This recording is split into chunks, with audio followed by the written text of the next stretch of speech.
జ్యోతిష శాస్త్రం ప్రకారం 2025వ సంవత్సరం జనవరి నెల 13వ తేదీ సోమవారం రోజున వృశ్చిక రాశి వారు ఎటువంటి శుభ అశుభ ఫలితాలను పొందుతారో తెలుసుకోవాలంటే ఈ వీడియోని స్కిప్ చేయకుండా పూర్తిగా చూడండి. అలాగే తప్పకుండా మా ఛానల్ని సబ్స్క్రైబ్ చేసుకోండి. ఈ జనవరి 13వ తేదీ సోమవారం రోజు వృశ్చిక రాశి వారు పండుగ వేళ బాధాకరమైన ఫలితాలను పొందుతారు. ఈ రోజు యొక్క గోచారం ప్రకారం ప్రతి చిన్న అంశంలోనూ మీరు ఖచ్చితంగా జాగ్రత్తగా ఉండాల్సి ఉంటుంది. లేకుంటే మాత్రం ఇబ్బందులు తప్పకపోవచ్చు. బంధువులు, స్నేహితులు, కుటుంబ సభ్యులు, శ్రేయోభిలాషులు అయిన వాళ్ళు, కాని వాళ్ళు, శత్రువులు, మిత్రులు అన్న తేడా లేకుండా ఈరోజు మీరు ప్రతి ఒక్కరి దగ్గర జాగ్రత్తగా ఉండాలి. నిజానికి ఈ సమయంలో మీరు ఎంత తక్కువ మాట్లాడితే అంత మంచిది. కేవలం రోజువారీ పనులకు మాత్రమే పరిమితం కావడం మంచిది. ఉద్యోగస్తులకు కూడా మీరు ఆశించిన విధంగా సెలవులు దొరకకపోవచ్చు. పని ఒత్తిడి పెరుగుతుంది. వృత్తి మరియు వ్యాపారాల పరంగా స్ట్రెస్ అధికమవుతుంది. ఒక క్షణం కూడా తీరిక లేకుండా సమయాన్ని గడపాల్సి వస్తుంది. బంధుమిత్రులతో మనస్ఫూర్తిగా మాట్లాడలేరు. పక్క వాళ్ళతో మాటలు కలపడం కొంచెం కష్టసాధ్యమే అవుతుంది. ఏది ఏమైనా ఈరోజు వృశ్చిక రాశి వారు పక్క వాళ్ళ విషయంలో అస్సలు జోక్యం చేసుకోవద్దు.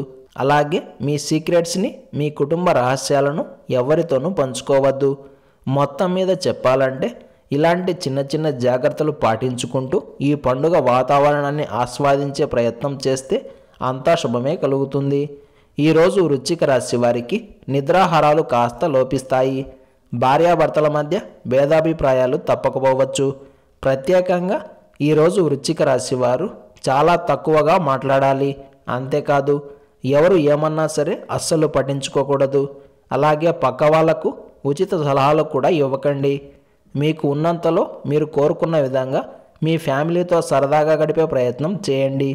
ఎవరో వస్తారు, ఏదో చేస్తారు అన్న ఎక్స్పెక్టేషన్లు మాత్రం పెట్టుకోవద్దు. ఆరోగ్యపరంగా అరుగుదల లోపాలు కనిపించవచ్చు.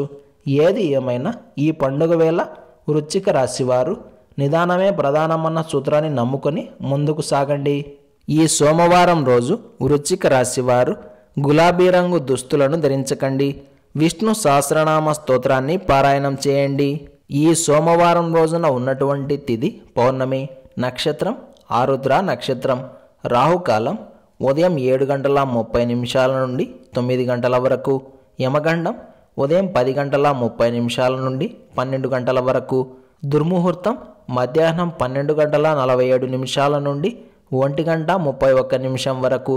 తిరిగి మధ్యాహ్నం 2:59 నుండి 3:43 వరకు.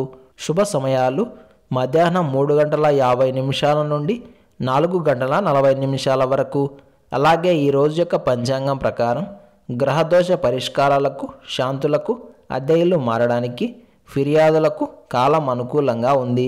అదేవిధంగా ఈ రోజంతా శుభప్రదంగా సాగాలంటే ఉదయాన్నే నిద్రలేచి దీపారాధన చేసుకున్న తరువాత మీకు దగ్గరలో ఉన్న ఏదైనా దేవాలయ దర్శనం చేసుకొని మీకు నచ్చిన స్తోత్రాన్ని పారాయణం చేసి తీర్థ ప్రసాదాలను స్వీకరించిన తరువాత దినచర్యను ప్రారంభం చేస్తే అంతా శుభమే కలుగుతుంది.